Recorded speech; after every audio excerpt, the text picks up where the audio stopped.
El 12 de abril de 1961, Yuri Gagarin se convirtió en el primer humano en viajar al espacio, un logro que grabó su nombre para siempre en los libros de historia.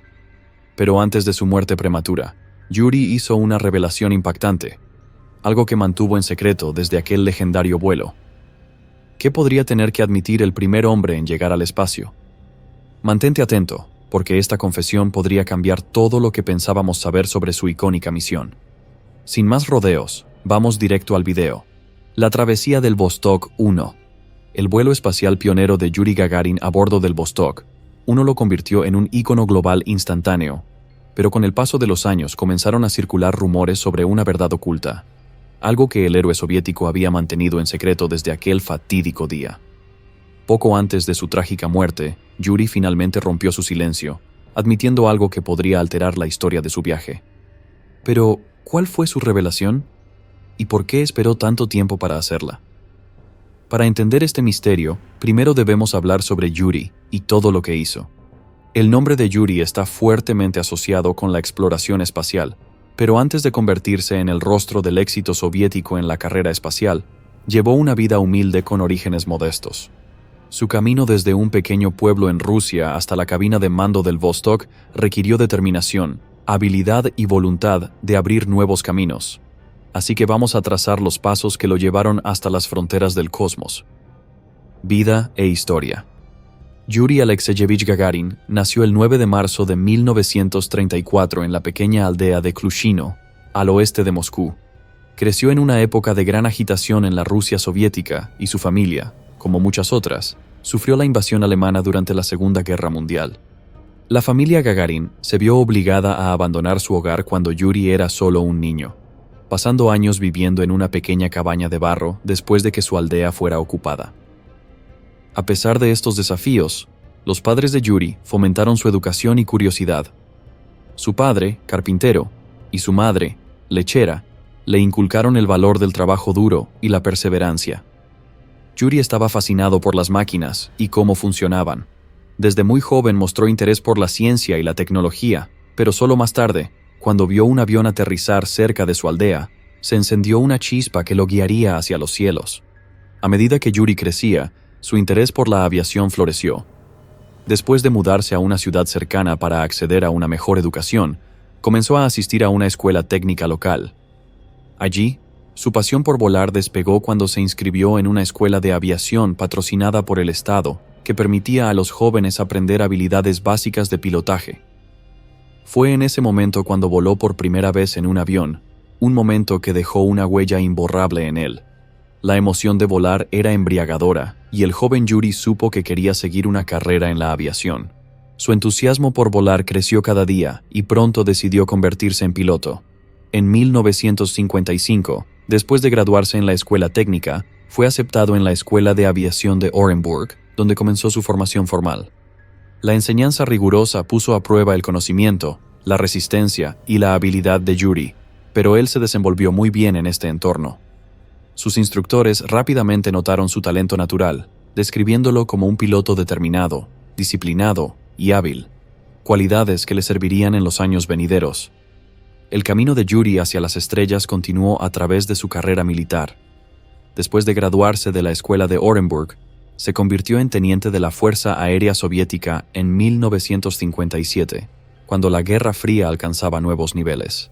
Este fue un periodo crítico tanto para la Unión Soviética como para Estados Unidos, ya que ambas potencias libraban una feroz batalla por la supremacía global.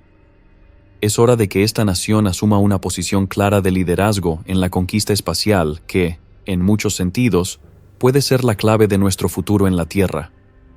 La aviación y la exploración espacial se convirtieron en el centro de esta disputa y Yuri se encontró en el lugar correcto en el momento adecuado.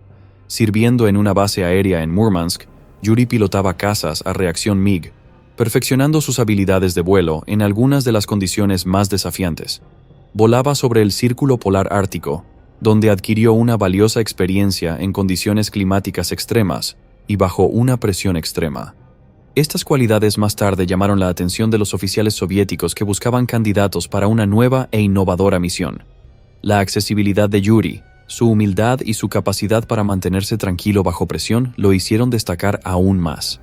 No solo era un buen piloto, era alguien en quien la gente podía confiar. Entrenamiento para el primer vuelo espacial tripulado.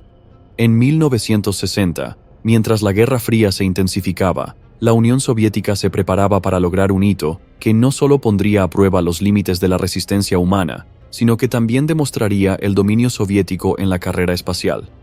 Estaban a punto de enviar al primer humano al espacio y se estaba entrenando a un grupo de cosmonautas de élite para esta histórica misión. Nadie lo sabía en ese momento, pero esta misión guardaba un secreto tan grande que el primer humano que viajó al espacio casi se lo llevó a la tumba, pero pronto llegaremos a eso. A finales de la década de 1960, el Saturno V se convirtió en la principal fuerza de la NASA. A principios de 1969, los soviéticos se preparaban para lanzar el N-1, que a diferencia del Saturno, era ultra secreto. Los soviéticos sabían que enviar a una persona al espacio implicaba innumerables peligros que ningún ser humano había enfrentado jamás. El espacio era un entorno desconocido que podía matar en un instante si algo salía mal. Con esto en mente, los candidatos a cosmonautas fueron sometidos a algunos de los entrenamientos físicos y mentales más rigurosos jamás diseñados. La aptitud física no era negociable. El entrenamiento implicaba largas sesiones de resistencia, incluyendo correr, nadar y levantar pesas para desarrollar masa muscular y resistencia. Se esperaba que los cosmonautas estuvieran en la cima de la capacidad física humana. Debían ser capaces de soportar las intensas fuerzas G del despegue y la reentrada, así como tener la agilidad para vivir en espacios confinados y estrechos. El entrenamiento también incluía estancias prolongadas en cámaras de presión para simular condiciones de gran altitud, exponiéndolos al aire enrarecido y a la privación de oxígeno. El objetivo era ver cómo reaccionaban sus cuerpos ante el estrés del viaje espacial, donde incluso respirar es un desafío. Pero la preparación física era solo la mitad de la batalla. La resistencia mental era igual de importante, si no más. El espacio es impredecible e implacable, y los cosmonautas tenían que estar preparados para el aislamiento, el miedo y lo desconocido. Para probar su resistencia psicológica, fueron colocados en tanques de privación sensorial, ambientes oscuros y silenciosos, donde debían permanecer calmados a pesar del aterrador silencio.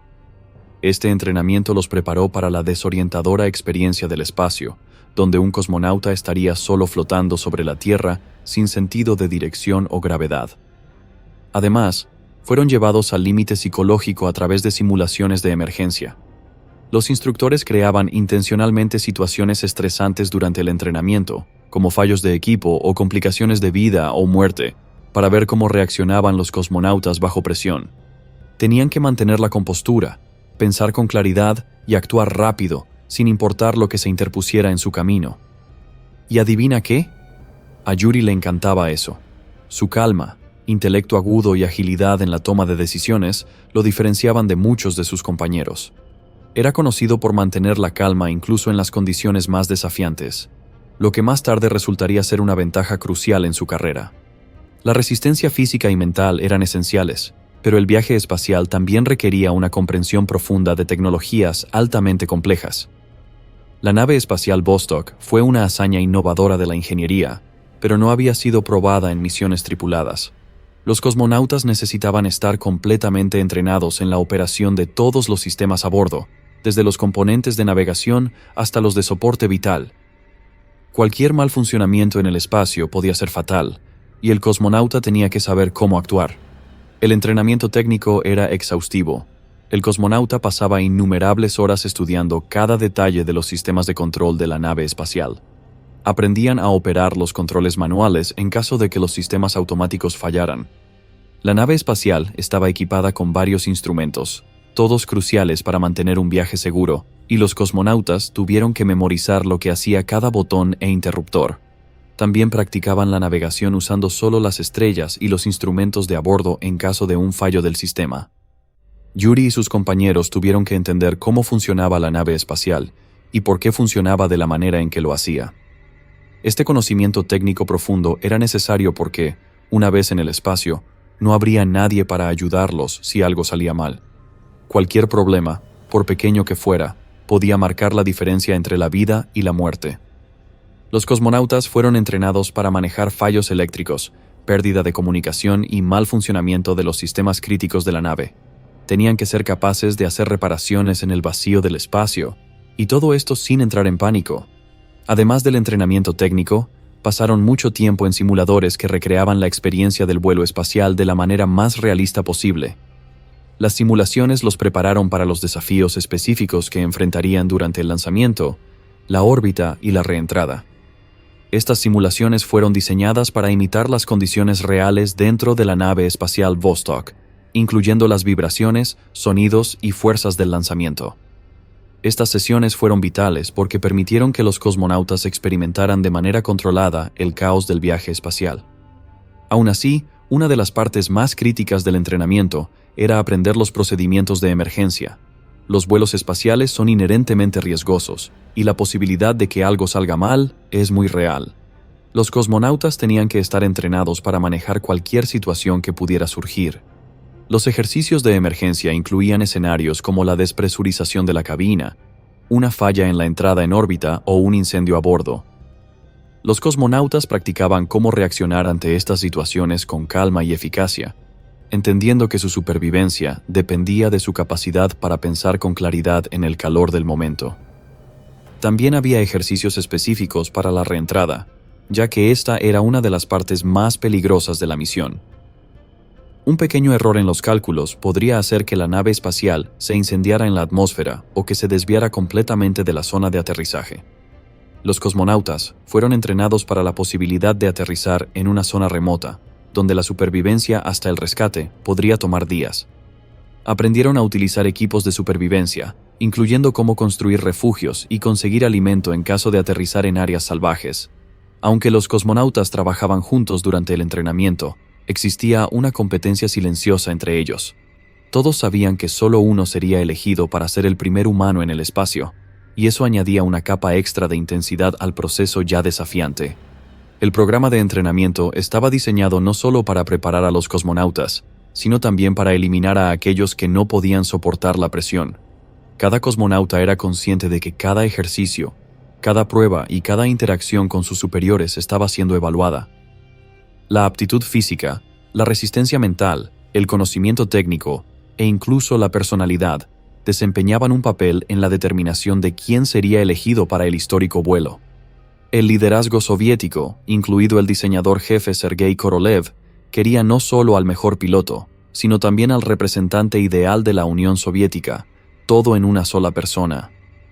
Buscaban a alguien que encarnara los ideales del pueblo soviético: humildad, inteligencia y lealtad. A medida que el entrenamiento llegaba a su fin, la tensión entre los cosmonautas aumentaba.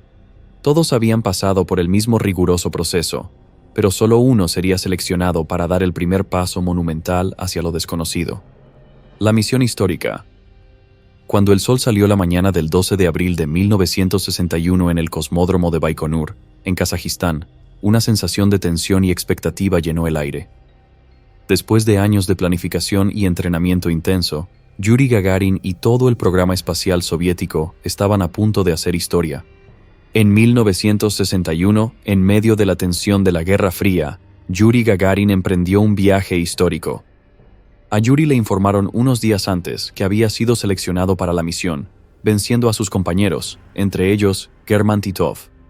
Pero con este gran logro vino una presión inmensa, ya que el éxito de la misión y la reputación internacional de la Unión Soviética ahora recaían sobre sus hombros. Los preparativos finales comenzaron en las primeras horas de la mañana. Yuri, tranquilo y sonriente, fue llevado a una sala donde se puso su traje espacial, el icónico traje naranja con las letras SSSR estampadas en el casco, diseñado para protegerlo del vacío del espacio. El traje fue cuidadosamente revisado para evitar cualquier posible falla. Una vez vestido, Yuri fue transportado a la plataforma de lanzamiento, donde la nave espacial Vostok 1 esperaba, montada sobre el imponente cohete R-7. Mientras subía las escaleras hacia la nave espacial, era consciente del peso del momento, pero, con su característico estilo, permaneció alegre, diciendo a los técnicos: «Vamos allá», mientras entraba en la estrecha cabina de la Vostok 1. Durante las siguientes horas, tuvo poco que hacer más que esperar. Los ingenieros y técnicos trabajaban en la preparación del cohete, realizando las verificaciones finales en los sistemas y asegurándose de que todo estuviera listo para el despegue. El reloj avanzaba hacia el lanzamiento y Yuri permanecía concentrado, ofreciendo bromas y palabras de ánimo al equipo de tierra por radio. Aproximadamente a las 9 de la mañana, hora de Moscú, la cuenta regresiva llegó a 0 y, con un estruendoso rugido, el cohete R-7 se encendió, elevando la Vostok 1 y a Yuri del suelo, llevándolos a las páginas de la historia. Disculpe, ¿qué opina sobre la noticia? ¿Se refiere al hombre en el espacio? Bueno, lamento ver que, una vez más, los rusos han logrado adelantarnos. La primera fase del lanzamiento duró poco más de 2 minutos antes de que se desprendieran los propulsores del cohete. A medida que la nave ascendía más alto, la segunda fase se activó, acercando a la Vostok un paso más a la frontera del espacio. Aproximadamente 10 minutos después del lanzamiento, los motores del cohete se apagaron y la Vostok 1 estaba en órbita alrededor de la Tierra. Yuri se convirtió en el primer humano en dejar el planeta. La Tierra parecía de un azul delicado flotando en un cielo negro, dijo el primer hombre en el espacio tras su fabuloso viaje de 108 minutos, el mayor Yuri Gagarin.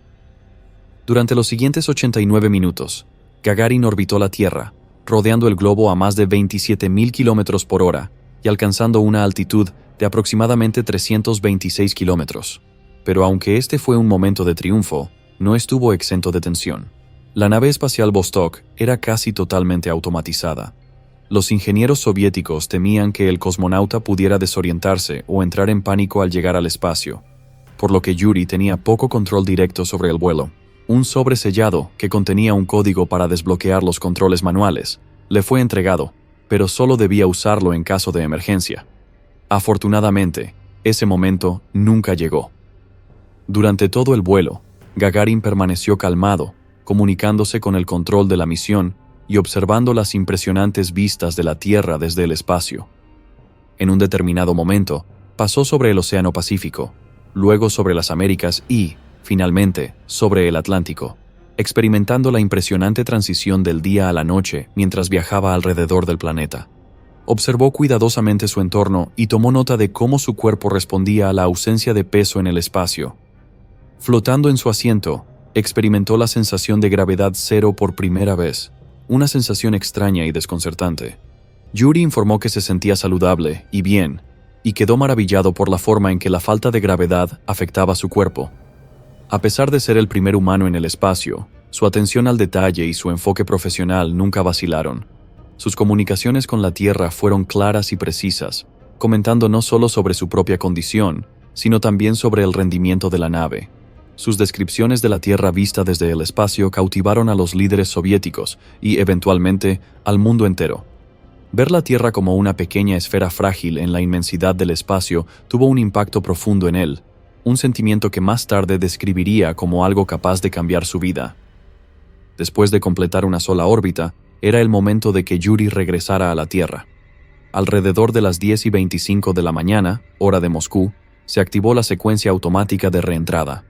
La Vostok 1 encendió sus retrocohetes, reduciendo la velocidad de la nave y comenzando su descenso de regreso a la atmósfera. Fue entonces cuando las cosas se volvieron peligrosas. Durante el proceso de reentrada, el módulo de servicio no logró separarse del módulo de descenso. Durante unos 10 minutos aterradores, la nave de Yuri giró sin control mientras los dos módulos seguían unidos. No podía hacer nada más que esperar y confiar en que el calor de la reentrada acabaría quemando los cables que los mantenían conectados. Finalmente, los módulos se separaron y el módulo de descenso se estabilizó, aunque Yuri fue sometido a fuerzas G extremas, mucho más intensas que las experimentadas durante el lanzamiento. Mientras la nave descendía por la atmósfera, el escudo térmico de la Vostok 1 protegió a Yuri del abrasador calor de la reentrada. Finalmente, los paracaídas principales se desplegaron y la cápsula comenzó a desacelerar. Sin embargo, la Vostok 1 no estaba diseñada para aterrizar con un cosmonauta dentro.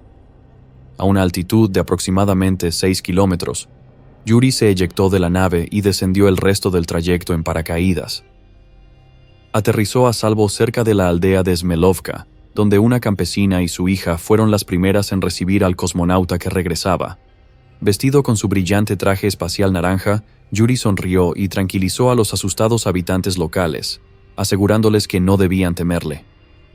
Pronto fue encontrado por los militares soviéticos y, en pocas horas, el mundo entero sabía que Yuri había logrado con éxito convertirse en el primer humano en aventurarse en el espacio. La vida después de la Vostok 1. Cuando la noticia del exitoso vuelo espacial de Gagarin se difundió, se convirtió en una sensación internacional. Fue aclamado como un héroe no solo en la Unión Soviética, sino en todo el mundo. Su imagen apareció en las portadas de los periódicos y fue celebrado por su valentía y su contribución al progreso humano. Desde que la palabra rusa Sputnik se estableció firmemente en los idiomas de todos los pueblos de la Tierra, quedó claro que el primer vuelo espacial sería realizado por un soviético. Los logros de Yuri simbolizaron la destreza tecnológica de la Unión Soviética durante la Guerra Fría y elevaron la posición global del país. En su tierra natal, recibió el título de Héroe de la Unión Soviética, el mayor honor de la nación, y fue tratado como un símbolo viviente del éxito soviético. Poco después de la misión Vostok 1, Yuri realizó una gira internacional, convirtiéndose en el embajador no oficial de la Unión Soviética ante el mundo. Su gira lo llevó a varios países, incluyendo el Reino Unido, Brasil, Canadá y Japón. Dondequiera que iba, Yuri era recibido con celebraciones. Multitudes se reunían para verlo, y los jefes de Estado lo recibían con los brazos abiertos. Además de reforzar la imagen de la Unión Soviética en el extranjero, su viaje ayudó a suavizar algunas de las tensiones intensas de la Guerra Fría. Su personalidad cálida y amigable lo convirtió en un diplomático ideal, capaz de trascender las rivalidades, al menos temporalmente. Incluso en naciones que desconfiaban de las intenciones soviéticas, la hazaña de Yuri fue admirada. Se convirtió en un símbolo del potencial de la humanidad, alguien que trascendió las fronteras políticas en la búsqueda de un objetivo mayor. Pero aquí está el problema. A pesar de su nueva fama, admitió que seguía profundamente involucrado en el programa espacial soviético. Después de la Vostok 1, fue nombrado subdirector del Centro de Entrenamiento de Cosmonautas, donde ayudó a formar a la próxima generación de exploradores espaciales. Yuri estaba ansioso por volar de nuevo y esperaba participar en futuras misiones. Sin embargo, los líderes soviéticos se mostraron reacios a arriesgar a su héroe nacional en otro vuelo espacial, y Yuri permaneció en tierra durante varios años. En 1967, Yuri fue el piloto suplente de la misión Soyuz 1, un trágico vuelo que terminó en desastre con la muerte del cosmonauta Vladimir Komarov. La pérdida afectó profundamente a Yuri, reforzando los peligros inherentes a la exploración espacial. Y aquí es donde la historia se vuelve realmente interesante. Detrás de su imagen pública, Yuri enfrentaba dificultades con las presiones de la fama y el costo de su papel como un ícono nacional. El peso de ser el símbolo de la exploración espacial soviética, junto con las restricciones impuestas a su vida personal, comenzaron a desgastarlo. Su tranquila vida familiar se volvió tensa y, lamentablemente, Yuri recurrió al alcohol como una forma de lidiar con las abrumadoras expectativas que pesaban sobre él. Aún así, siguió siendo un símbolo de esperanza y progreso. Su legado como el primer hombre en el espacio estaba asegurado, pero, en privado, luchaba con las complejidades de ser, al mismo tiempo, un ser humano y una leyenda. Aunque Yuri continuó sirviendo a su país tanto en público como en privado, los desafíos personales y profesionales que enfrentó lo atormentaron hasta su prematura muerte en 1968. Sin embargo, mientras el mundo celebraba sus logros históricos, Yuri llevaba consigo un secreto que solo comenzó a enfrentar en los últimos años de su vida.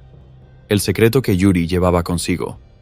Durante casi 7 años después de su histórico vuelo, guardó un impactante secreto sobre lo que realmente sucedió durante esos 108 minutos que pasó orbitando la Tierra. Pero antes de su muerte, el primer humano en el espacio, Yuri Gagarin, finalmente admitió con las palabras: «Les han estado mintiendo a todos ustedes durante tanto tiempo, pero ahora lo revelo todo. ¿Qué van a hacer? ¿Quitarme la vida? No me importa». Oficialmente, la misión Vostok 1 fue presentada como un triunfo impecable, un logro que colocó a la Unión Soviética a la vanguardia de la carrera espacial. Pero Yuri sabía que el verdadero propósito de la misión había sido ocultado al público. Lo que vio y experimentó durante esos 108 minutos en el espacio estaba lejos de la historia tranquila que la propaganda soviética había presentado. En las semanas previas a su muerte, Yuri comenzó a confiar sus revelaciones a un pequeño grupo de colegas de confianza. La verdadera misión, explicó Yuri, no trataba realmente sobre la exploración espacial. Durante su vuelo, se le encomendó localizar algo de gran importancia. Ocultos en los registros oficiales estaban los detalles sobre un área clasificada que la Vostok 1 debía monitorear, la Antártida. Los soviéticos habían detectado actividad inusual en la región del Polo Sur y creían que algo estaba escondido allí, algo que requería observación detallada desde el espacio. La nave espacial de Yuri estaba equipada con instrumentos especiales diseñados para recopilar datos sobre esta misteriosa anomalía. Los datos revelaban irregularidades en los campos magnéticos y firmas de calor inexplicables que emanaban de las profundidades del hielo. Yuri creía que los soviéticos habían descubierto algo enterrado bajo la Antártida, algo que estaban desesperados por mantener en secreto. Y aunque Yuri nunca llegó a comprender completamente qué estaban buscando, el secretismo en torno a la misión dejaba claro que era mucho más que un simple fenómeno natural. Los datos recopilados durante su vuelo fueron clasificados como información reservada y a Yuri se le ordenó nunca hablar sobre ello. Las autoridades soviéticas eliminaron cualquier referencia a la Antártida de los registros oficiales de la misión, presentando el vuelo únicamente como una expedición de exploración espacial. La última confesión de Yuri fue una bomba que dejó a sus colegas atónitos y asustados. Tras su muerte en un accidente aéreo en 1968, comenzaron a circular rumores sobre la confesión de Yuri. Algunos sugieren que el accidente no fue un accidente en absoluto, sino que el gobierno soviético temía que Yuri hiciera pública su historia y decidió silenciarlo. Otros descartaron sus afirmaciones como paranoia, pero la pregunta sigue en el aire. ¿Por qué los soviéticos fueron tan herméticos sobre el verdadero propósito de la Vostok 1? ¿Y qué fue lo que Yuri realmente vio durante su vuelo? ¿Qué opinas sobre lo que dijo? Déjanos tu comentario y suscríbete a nuestro canal para ver más videos como este. Hasta la próxima.